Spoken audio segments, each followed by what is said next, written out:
Okay, and we are live. Okay, welcome to today's installment of the Barney and Clyde show, for want of a better title. That may evolve. A number of things about this ongoing podcast may evolve. We are seated at the bar, which is always a great place for conversations, wide-ranging and in-depth conversations. And we've even got drinks. They happen to be Lugaby coffee that Clyde was so kind as to bring us. Yeah, but, that's not an endorsement, or they're not endorsing us. No. But they do make a fine cup of joe. You bet. And so yeah, we're seated at the bar doing this. We will have a few regular departments or segments, if you will. Three that we're starting with today are the Hyperbolic Chamber and old news, some developments that have happened in recent weeks, but merit a revisit. Yeah. And then the local front, where things that have happened within our community or state that have larger implications get a look at. Why don't you tell them about yourself, Clyde? Yeah. So I got into this here. I wanted to have a outlet for political discourse in my life that was sort of structured in a healthy way. You know, having a lot of fights with friends on Facebook, and you know, if you come out and say, you know, I don't think that the government should be running every single aspect of my life, or not even my life, but I don't think the government should be running every aspect of every person's life, people immediately assume that you hate public education and that you want the roads to all have potholes, and that you want society to basically crumble. And I think that's it's really a ridiculous argument that's put on people who have sort of a right-wing economic perspective. So I want to get a healthy discourse going on, and I always enjoy conversations with you. They're always stimulating. We don't always agree. We've got a lot of convergence in the economic fronts. We disagree a lot on foreign policy. Right. But the conversations are always healthy and always good. I'm an IT manager by trade. Okay. I think one of the things in the news that's really disturbing is how little people in government and people in news presentations really understand about technology and how it affects our world and how it works and how it's secured. So there's a lot of misinformation there. I think that we can clarify. And I'm sort of a small L/large L libertarian. I'm a member of the Libertarian Party. I ran for office on the Libertarian ticket. I ran for state representative here in District 59 in Indiana. But I'm sort of a minarchist, you know, minimal government. I would love to be an anarchist, you know, but I just don't see how it works without some structure and enforcement of contracts and enforcement of agreements between people and protecting people from force and fraud. Well, yeah, and that's an idea that goes clear back to John Locke and up through James Madison, that but for the fact that we're fallen creatures, we could have no government. Yeah. But the fact that we all, so we want to live free. We want to organize our own lives, but there has to be some kind of structure. I'm open to any argument that says we need to have more government or less government. I want to have the big conversations, and that's why I'm here. I think we would agree that, we've talked about this before. You could draw a Venn diagram, and there'd be a large area of overlap. I am a small c conservative. And we can get into all that as this podcast and subsequent podcasts proceed. But I'm not a Trumpist. I'm a conservative, and there's a difference. But I think this large area of overlap, our main common ground. I say that my default position on anything is freedom. Yes. You can present me with a compelling argument that human freedom in some circumstance ought to be curbed for some reason, but it better be darn compelling for me to get on board with it. Yeah.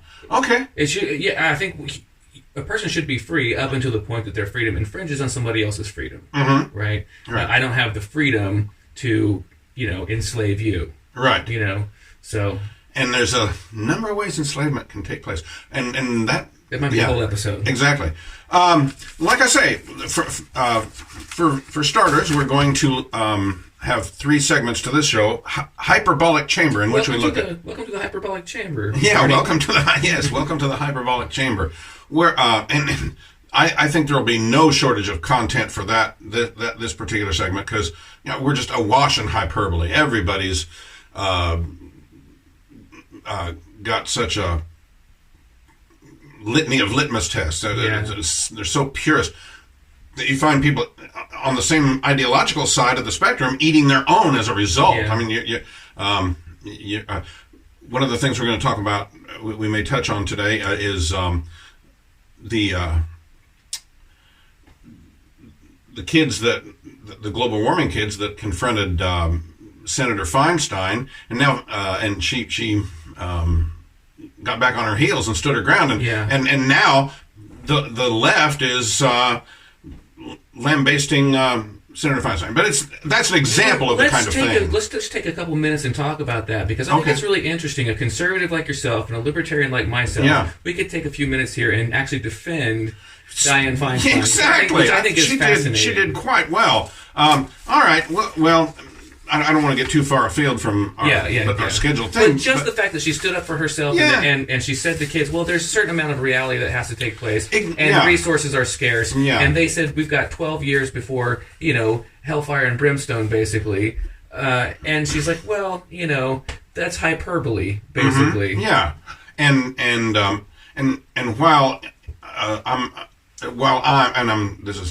paraphrasing Feinstein, while I'm on board with the broad outlines of what you're saying, your approach, this Green New Deal, we can't afford it.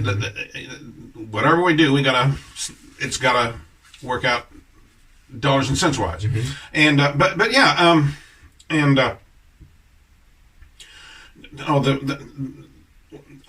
really want to kind of come back to this. But there's so much good stuff to talk about. The attitude that these kids exuded, we're asking you to be brave and so forth. We're going to get to that when we get to our local angle, because that was a national scope example of something I witnessed firsthand the other night. We'll get into that. Okay, but hyperbolic chamber. You could not ask for more egregious dispenser of hyperbole than one Jussie Smollet. It's so good. I know. The story is so good. And when it first broke, who was his first television interview with? I'm trying to remember. I don't remember. I can't remember either. But he had this big smirk on his face, and he says, it's no secret that I come down hard on 45 and all this stuff, and the implication being, and that's why those guys came after me that morning when it was 9 below zero at 2 a.m. and I got back to my hotel with my submarine sandwich intact. So and it turns out the guy's mom is good buds with Angela Davis. And he's got a number of other activists in his family. He's the modern day equivalent of a red diaper baby. What does he really mean by he comes down hard on 45? Like what?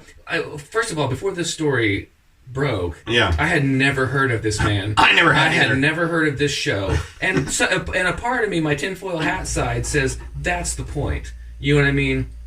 Let's get people talking about empire. Let's get people talking about myself, basically.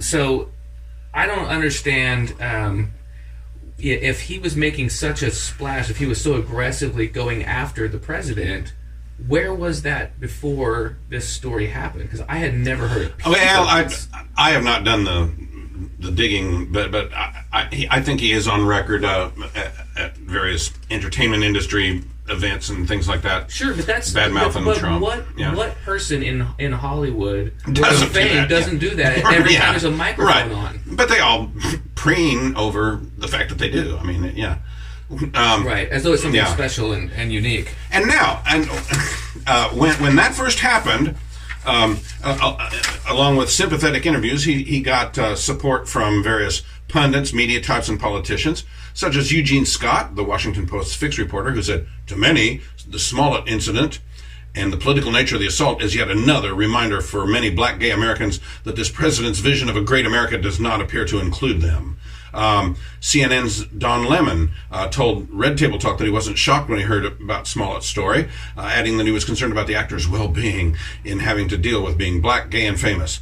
Yamiche Alcindor, a PBS NewsHour White House correspondent, says, "We have to do better as a country. This is disgusting." Joyce Vance, MSNBC contributor, "If someone commits this kind of act under your banner, you should have the decency to publicly condemn them and say it's not what you stand for, but I doubt Trump will." Jamil Smith, Rolling Stone journalist, "The brutal attack on him in Chicago appears to be yet another example of just a further moral decay, but of the brand of terrorism that still doesn't seem to spark enough response by Americans." Which is hyperbole, too, because, I mean, the response was enormous. I know. Everybody jumped on it. Brooke Baldwin, CNN journalist and news anchor, "Absolutely despicable, and this is America in 2019. And then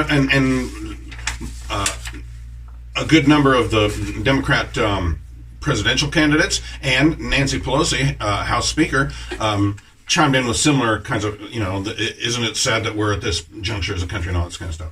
Yeah. There's a number of things to be said about this. I think the first is this. Hardy har har har!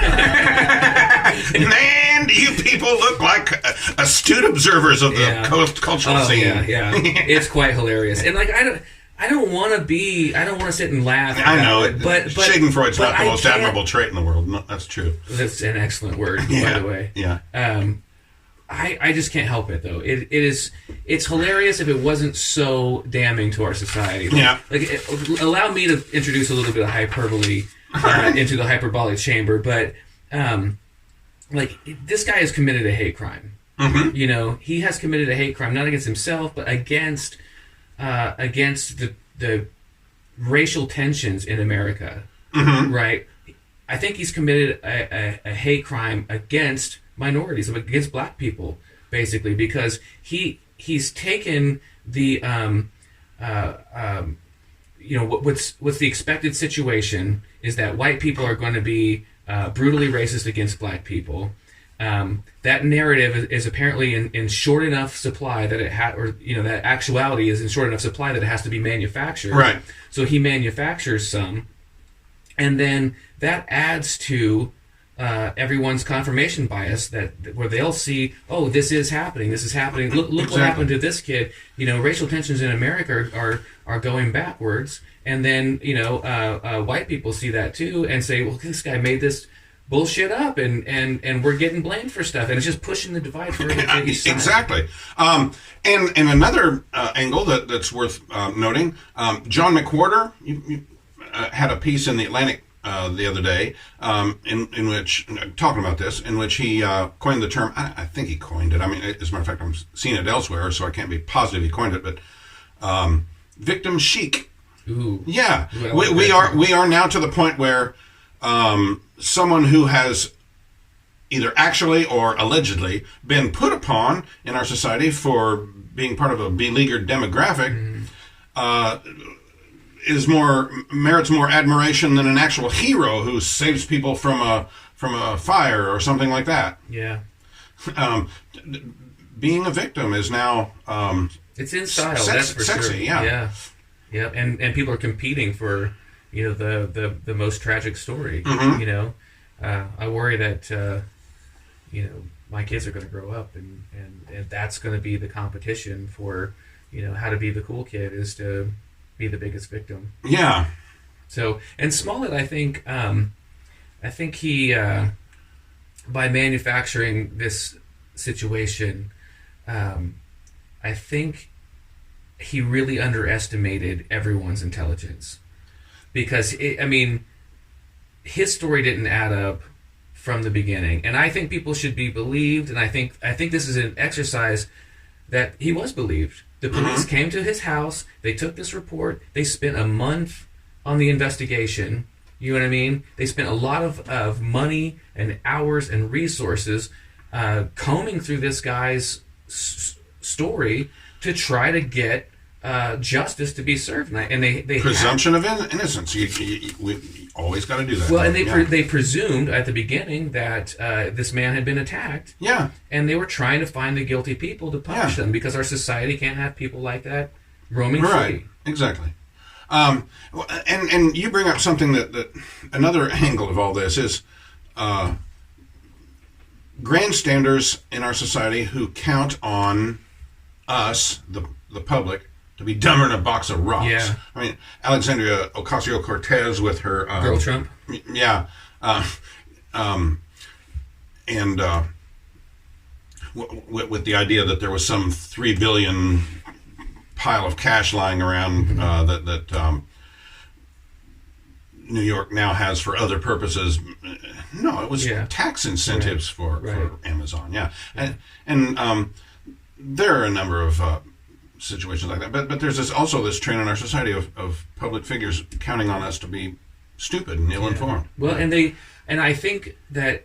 And we're not as much as they think we are. Yeah, and what they also think, and I think that this is indicative of the state of the American left, and it saddens me because I should have said in the introductions that I come from the left. I've only ever been a member of the Libertarian Party. I've never been a member of another party, but I was self-identified as a Democrat. Okay. My whole life until basically my 30s. Okay. And so I know these people. I know these people really well. And it's just and I feel like my personal values never changed. Just that the party just detached from liberty, freedom, and standing up for the little guy. You know what I mean? They just became authoritarian and invasive. But they need the means, not the ends. And they need this to be true. They need these types of stories to be true to justify their own prejudice. When they think of a Trump supporter, they think of a rural American, they have all this prejudice that jumps into their mind about what kind of person that is and what their values are. And they need these types of innocents to be true to justify their own prejudice. I believe that. Which kind of provides us with a segue into the old news segment, because there's a common theme between our what we're discussing in the hyperbolic chamber and the old news segment, which is the MAGA hat as a lightning rod. Yes. Now, okay, once again, I'm a conservative, not a Trumpist, and I refuse to accept the label "never Trumper" either. My views would be along the lines of the majority of writers for, say... It had a technical issue here. Oh, okay. It stopped recording. I don't know why. How far back? Just a couple seconds. Oh, okay. I think. Okay, sorry. All right. Technical blip. Okay. Welcome back, everybody. I'd say my views are probably those of the majority of writers for, say, National Review. Quite obviously, Donald Trump's our president, and quite obviously, he's going to be the presidential candidate in 2020 on the Republican side. And I could do what I did in 2016 and cast a symbolic vote. I voted for Evan McMullen in 2016, just so that the eternal record book would show that I didn't vote for either Donald Trump or Hillary Clinton. Yeah. Couple of things. One, he has done things that any conservative is going to applaud. Rollback of regulation in several areas, appointing a lot of great originalist federal judges, some things on the foreign policy front that I find laudatory. You probably would take issue with, but pulling out of the Paris Climate Accord, I thought was a great thing, Anyway, make a long story short, his character, his boorish personality, I find very problematic. Not just because it's personally off-putting. It gets in the way of his relations with leaders of other countries and all kinds of things like that. I find Donald Trump objectionable in a whole lot of ways, but he's at the helm, and a number of things are going. What else are you going to do, though? Yeah. I mean, if you look at the lineup of Democratic candidates, exactly, they're going to force everyone's hand. There's going to be millions of people that go to the polls and go, "Damn it, I have to vote for Trump because it's the least objectionable option." Exactly. That's saying a lot that Donald Trump would be the least objectionable I know. option. It's going to be the choice of 2016 on steroids. Yeah. Yeah. Now, okay. I find Donald Trump's objectionable traits to nearly outweigh the good policy moves. I don't know if I probably not, because the good policy moves. There's some bad policy moves too. Oh, yeah, sure. Tariffs. I mean, we could get into tariffs, law. Yeah, right. Yeah. Okay. But a number of people see the balance tip the other way and wear a particular kind of hat to express that. Mm-hmm. It is their right. There's hardly any public place where they're not allowed to do so. Mm-hmm. And but all of a sudden it's become fraught with all this symbolism. It's become a lightning rod, this MAGA hat. Because Smollet claimed that his attackers yelled, "This is MAGA country," and MSNBC went with speculation that they were wearing MAGA hats. The Covington kids were wearing MAGA hats. These nice 17-year-old Catholic kids on a field trip from Kentucky to the Right to Life rally and standing waiting for their bus at the Lincoln Memorial when this identity politics huckster comes up and bangs a drum loudly and gets right in their face. And the first video of it was edited to make it look like they were taunting him, and it was pretty well done. They did a good job of smearing those kids. Yeah, right. But there's a number. Oh, yeah, there's some school where I think they're going to outlaw them just because it's so darn provocative. Now we have I forget what school where it was, but the principal said, we have a pretty loose and tolerant rule about what kids can wear, and they can wear sayings on shirts and even different hats and things. But given the climate right now, and over what? For crying out loud, I think the implication from the left is that these hats are on the same level as swastikas or something. Mm-hmm. Yeah. Donald Trump has said some very boneheaded things, but what has he or anyone in his administration or overall camp ever done that is the equivalent of putting people on cattle cars and sending them off to concentration camps? Yeah. Yeah. Talk about hyperbole. Exactly. And the MAGA thing. I don't know who talks like that. I mean, we live here in central Indiana. Mm-hmm. There's a lot of Trump supporters around here. A lot. Right. And these are my family and my friends. I know these people. Yeah. I've never heard anybody say MAGA that wasn't on the left. It's some leftist pundit that says MAGA. Right. Or MAGA country. Like the people around here, they just don't talk that way. They talk about Trump. They talk about being a Trump supporter. They talk about being loyal to the president or whatever, mm-hmm. and they worship the flag and all that stuff. But they just don't say that. They may have the hat on their closet shelf and put it on sometimes when they go out the door, but yeah. But they don't say MAGA. I don't hear anybody say MAGA that wasn't a left-leaning news pundit. Exactly. And I think that's why it's indicative that Smollet was lying, because he said that these characters, these hillbillies that beat him up, said this is MAGA country. Yeah. You know what I mean? Yeah. Nobody talks it just added to the implausibility of it. It added to the implausibility. Yeah. And you see that now, like you're talking about the Covington kids, and why we talked about, or why we were introducing the old news segment, because the Smollett thing comes along, or the next thing comes along, and then suddenly no one's talking about that story that was previously in the news. So the Covington story is not over with by a long shot. Right. Do you want to say anything about the fact that Sandeman's family has hired why don't you do that? A powerful lawyer to file suit against it's like $250 million or something like that? Yeah. Oh, that's against the is it the New York Times or the Washington Post?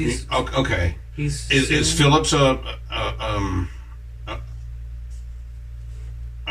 don't know.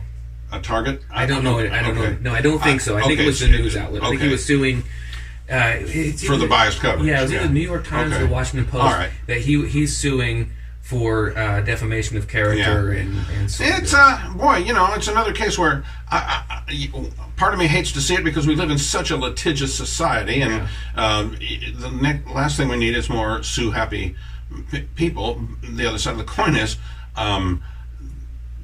this kid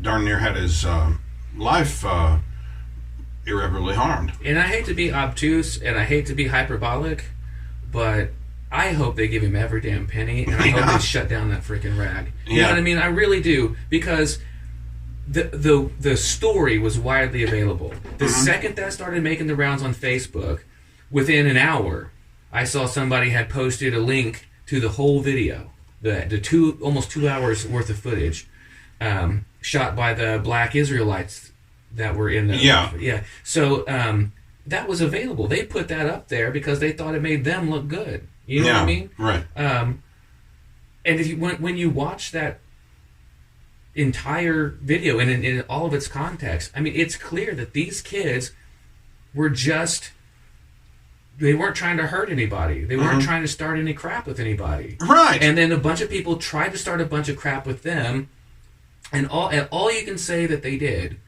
was that they stood their ground and didn't throw any punches. Yeah. Multiple people got in their faces. Multiple people swore at them. You know what I mean? Black people were calling them crackers. The Native American gentleman, Nathan Phillips, was up banging the drum in the guy's face. Yeah. You know what I mean? And it's just reminiscent of all the misunderstandings that have happened between those races throughout history. Right. And this kid was like, and he could see him signaling to his friends, like, hey, just stand down. Just like, you know, don't escalate this. Yeah. And he just stood there and smiled at the guy and let it pass. How many times have you been in the subway or you know, downtown or something like that, and somebody gets up in your face about something, and the best you can do is just smile and nod and wait for the uncomfortable situation and the crazy guy to go away. You know? Yeah. And I think that kid, he couldn't have handled himself better, I don't think. Yeah. You know? From what's in that 2-hour video. Maybe the kid's a jerk. I have no idea. I don't know the kid. Right. But from the 2-hour video, it's clear that the Black Israelite group and they were harassing the Native American groups that were there, calling them Uncle Tomahawks. Yeah, you bet. Yeah, and calling them, saying that the white people took away their land because of their sins against the God. What do they call him? I say Yahweh, the Judeo-Christian God. They call him Yahweh, is what they call him. So they said that the Indians lost their land to the white people because they had worshipped bears and eagles and crap instead of the one true God, Yahweh. Oh, yeah, you know? Right. And I don't understand how you can look at that video and come out with the fact that the 16-year-old kids who were threatened by adults were the aggressors in that whole situation. Yeah. How are we doing on time? We're at 27 minutes. Okay. Have we thoroughly examined the Covington kids? Or I don't know. I just... The MAG hat... It's another example of this whole... It's what the college kids call a trigger. Yeah, you're making an important point here, because the Covington situation is a manifestation of the bigger problem, which is the hate, and hate symbol. Victim chic. It gets us back to victim chic. The whole snowflake. The MAG hat is snowflakeism in its purest form. It's a beautiful... Oh, I see this hat. Yeah, I have to go seek a safe space. This is deeply upsetting me. It's triggering me. It's a beautiful play by the left, because what they've done is they've made the claim that the right is violent, and that's not manifesting. The right is not that violent. There's alt-righters. Every once in a while, there's a anecdotal story about somebody. Absolutely, and I hope all those people are prosecuted to the full extent of the law. Me too.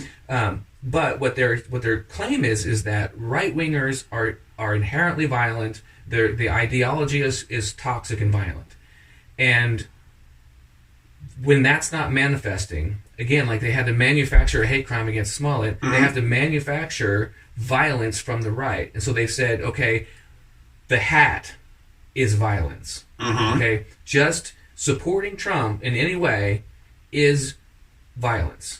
It's triggering me so hard that you're committing an act of violence against me. It's passive-aggressive weaponizing of a piece of clothing. Yeah, exactly. Which I think is...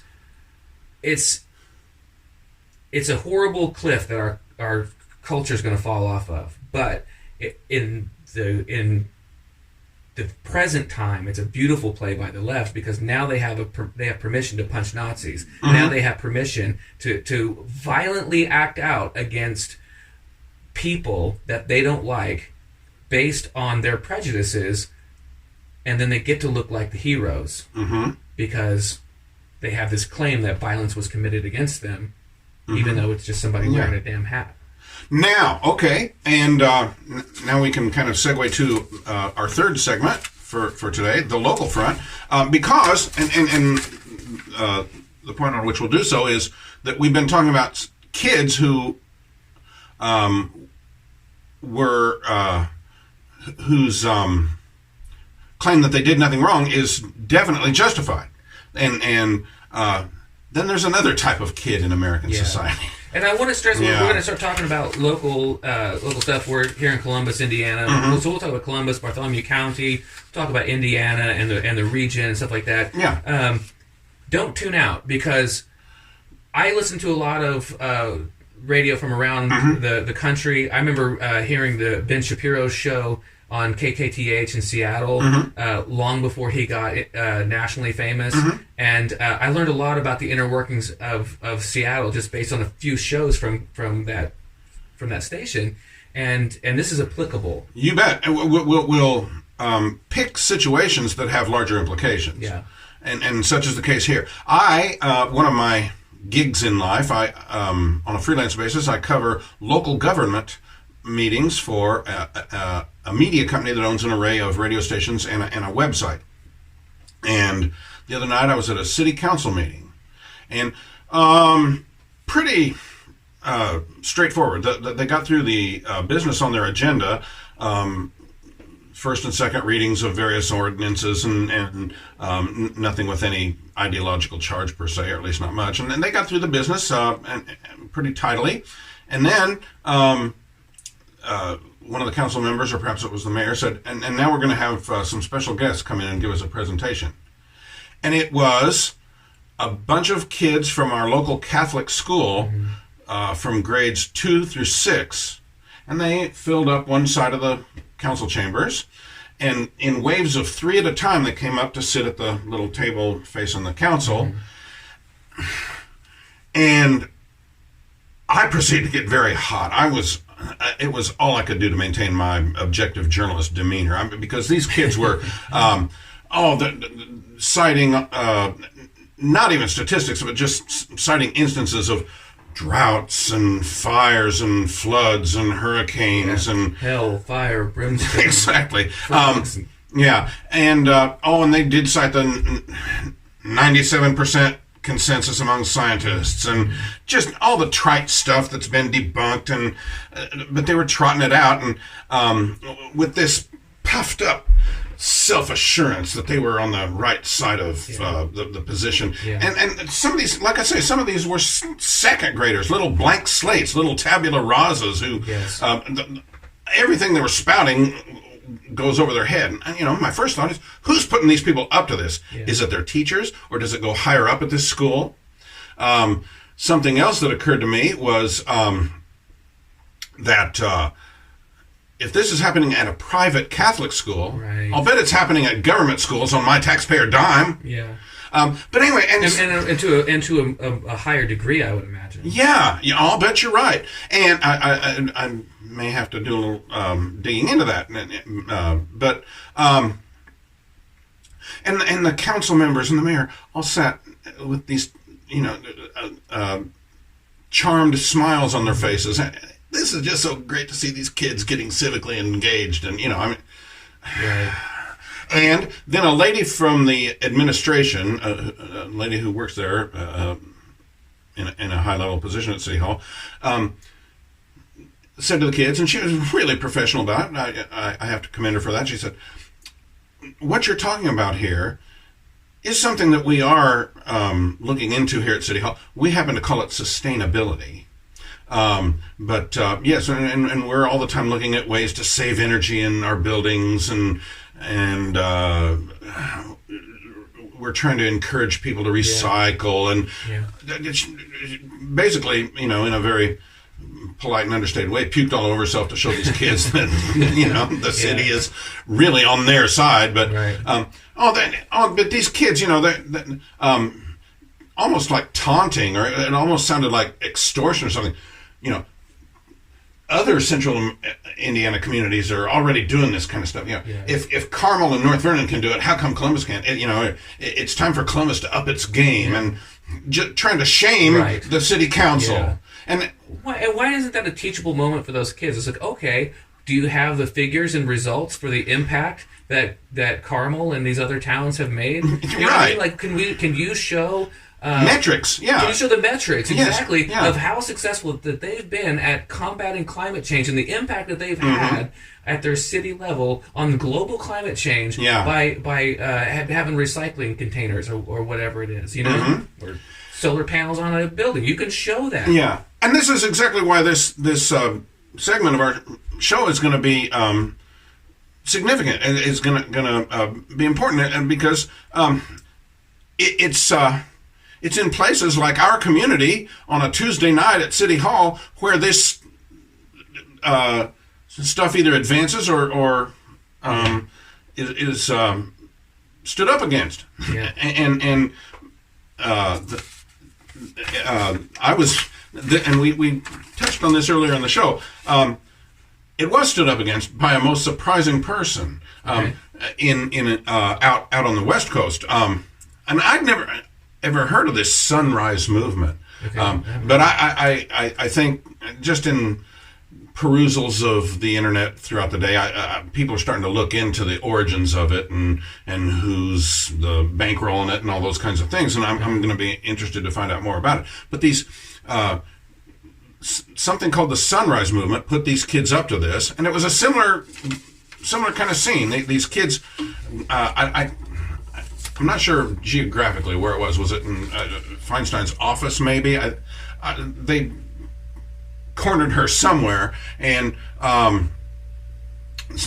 said things like, Senator, if this doesn't get turned around in 12 years, you're looking at the faces of people who are going to be living with these consequences. Yeah. And then a kid even younger said, and the government is supposed to be by the people and for the people. And there's a interesting point to explore there. You ever get that from left-wingers where the government is the people? No, they are two distinct critters. Yeah, government and the people. Fine. Then why does it not change? Whoever you get in there. Why is there so little difference in it when there's Republicans at the helm or when there's Democrats at the helm? There's something more sinister about it. Yeah, but Dianne Feinstein, who has done some really crummy things over the years. I have a lot of reasons to not like her much at all, but you gotta give her a hearty good on you for this one. You really do, because she said, what's interesting about this group is that I've been doing this for 30 years. I know what I'm doing. You come in here and say it has to be my way or the highway. I don't respond to that. I've gotten elected. I just ran. I was elected by almost 1 million vote plurality, and I know what I'm doing. So maybe people should listen a little. And some kid says, we're the people who elected you. And she says, excuse me, how old are you? And the kid says 16. She goes, and you didn't elect me. Right. And it doesn't matter. We're going to be the ones who are impacted. There's enormous, once again, this almost kind of extortion kind of thing, shaming kind of thing. There's enormous popularity for this bill around the whole country, and we're asking you to be brave. Feinstein says, well, if it's so popular, why would she need to be brave to vote for it? Yeah. That's actually a really good line. So, she ends on a note where saying, I could see you running for Senate someday, to the most mouthy of these kids. Yeah, right. But, and that's probably a nice way to conclude that little encounter. Yeah. Well, I want to throw out one thing, though. I kind of see two streets there. Okay. Because on one hand, I agree with the kids because I don't like my government overlords saying, I've been doing this for however long, and I know better than you, and I'm going to make the rules for your life that, me. But on the same token, like, the kids don't necessarily know what they're talking about, right? And then they're coming in there with a list of demands. Right. No one's cooperative. No one's working together. You know what I mean? And I kind of like it when somebody's just like, you know what? I'm not going to sit here and listen to a bunch of malarkey. You know what I mean? Yeah. Come to me with politeness and come to me with actual figures that we can work on, and we'll talk. You know what I mean? Until then, hit the bricks. You know what I mean? Right. And I honestly kind of like that about Trump sometimes, when he's just like, okay, it's time for, all the grown-ups to stay in the room and everyone else to get the hell out because, we're not getting anywhere. I kind of like it when he just, he's real childish about it sometimes, but I kind of like it when he just shuts things down. It's like, okay, forget it. You don't want to talk. You don't want to talk for real. Forget it then. You know what I mean? So, how are we doing now? We're at 40 minutes. Okay. So there's nothing that says we have to do the full hour. Okay. You want to take a minute to talk about Elizabeth Warren and wealth tax? And, yes. I'm beyond everything we talked about, like what we were going to prepare and stuff like that. So I may not be fully versed on it, but I'd absolutely love to chat about it. Yeah. Not only wealth tax, but universal child care. And as a libertarian, I'd be you ought to. I'd think that you'd kind of the hairs on the back of your neck would stand up a little bit. They stand up, yeah. Universal pre-K and child care. There's a real push in a large swath of this country to, at an earlier and earlier age, take children out of family situations and deliver them into the arms of the Leviathan state. Yeah, and it's really scary. Yeah, and you know what? And what's I understand why. Because one thing I've learned about people is that they are absolutely programmable. You know what I mean? The human brain is a platform, and it will run any set of instructions you give it. And the earlier you give it that instruction set, the more loyal it will be to those routines and subroutines, right? And kids are impressionable when they're really little. And I think a lot of people are coming at this with their heart in the right place, saying the more pre-K, the more child development options we have, the earlier we can get the kids and get them education and get them, this kind of stuff, nurturing, then the better off they'll be. But they assume that that's what they're going to get. Yeah. A couple of things about that, though. One is you often hear it couched in terms of we need to get these kids early started to be agents of national competitiveness in the global economy. That's not what a human soul is for. Right. And another thing is, you sometimes hear it argued, well, so many kids come from dysfunctional families now, and one-parent families or families where both parents have abnegated their responsibility and they're being raised by grandparents. That is true, and which actually is why I'm a conservative. There's a cultural aspect to these matters, and that's something that no public policy wonkiness or legislation or regulation can do anything about. That's a cultural matter that gets back to actually a spiritual matter, but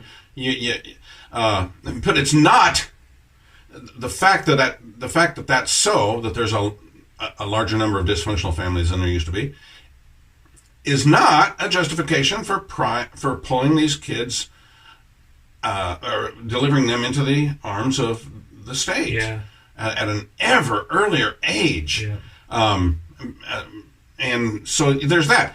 And then there is how Elizabeth Warren proposes to pay for this, which is through this wealth tax, which is she's a 70%er, isn't it? I think that's her figure. So, yeah. And is she she's talking about marginal, isn't she? Yeah, where after 70 this. Yeah, her and Girl Trump both we're talking about 70%. Marginal after a certain income level, that's when the 70% kicks in. And here's where Clyde and I are I think we're in complete agreement. People's money is theirs. Yeah. And that's true for rich people, it's true for middle-class people, and it's true for poor people. Yeah. And government ought to have to puke all over itself to take that first penny of it. Yeah. And honestly, I hate to say this, Yeah. but my dad was right so much. I remember. Yeah. I remember when I was in my teens and early 20s, and man, I was on the cusp of being a socialist, you know, and my dad said a lot of stuff that I was like, hey, stupid old man, and blah blah blah. You're right. And he's like, well, here's the thing. What you're saying right now might be reasonable today, but if you give an inch, they're going to take a mile, and it won't be long before this is happening and that's happening, and it won't be long before they want half your money, and it won't be long before they want to give kids hormone blockers to make them gay and stuff like that. It's like man, like. They're doing some of that stuff. You know what I mean? Yeah. What's the old Mark Twain quip? When I was 14, I thought my dad was full of it. By 21, I was surprised at how much he'd learned in the last 7 years. Exactly right. Yeah. And my dad's a hell of a good guy, and we still don't agree on a lot of stuff. He's pretty hardcore Trump supporter, so we disagree on foreign policy a lot, and we disagree on the overreach of government domestic military policy and policing. But it turns out he knew a little bit more than I gave him credit for. But back to the Elizabeth Warren and the 70% marginal tax rate. If you want to talk about it from an economic growth angle, these redistributive schemes and punishing wealth discourages people from even bothering to succeed. Yeah. It discourages human ingenuity. There's another Mark Twain thing. What was it? Maybe it wasn't Mark Twain, but the quote was, winners are obsessed with winning, losers are obsessed with winners. Very good. It's a pretty good quote. I think it captures the whole Elizabeth Warren, AOC type of thing. It's just like, stop chasing after, the people who did something right and saying that they did something wrong. Like, these people could help you generate the funds you're looking for to do the projects you want. Yeah. They're smart, and they know how to turn to make dollars manifest. Maybe you ought to listen to them a little bit. Exactly. Well, listen, this is our first foray, and this is going to appear in as a podcast, and we may have some other plans because we'll see what formats. It'll be both in video and audio form, and we're looking at exactly how to disseminate it to you all. Please chime in, get in touch with us via email, social media, suggestions for the overall name, suggestions for other segments you'd like to see and hear on this show. Chime in with where you take issue with what we've said, or where you're pumping your fist in agreement. All feedback. We'd love some feedback. Yeah, from I think you. it's really important to hear back from people because we don't want to sit and talk about things that you're not interested in. Exactly. And we want to make sure that your points are heard because I don't really want to just add to the hyperbole out there in the world. Absolutely. You know what I mean? I want to dissect it. I want to and figure out some nugget of truth in the world, and I think that comes from a lot of perspectives. And I'm happy to disagree with people cordially. So you bet. Yeah, something you'll never hear from me is an ad hominem attack. That's a sure sign somebody's run out of intellectual gas. Yeah. Speaking of something that we should address in the coming weeks. Is Slate. You're familiar with Slate.com? Right. Yeah. Yeah. Pretty leftist outfit. Right. They've been really dialing it center. Lately, and I've seen 3 very reasonable articles from them in a row. Okay. And I think we should talk about that. All right. Okay. Send me the links, and I'll get started doing my homework. Maybe we'll talk about it next time. Well, listen. Thanks for tuning in, and we'll see you at the bar in a couple weeks.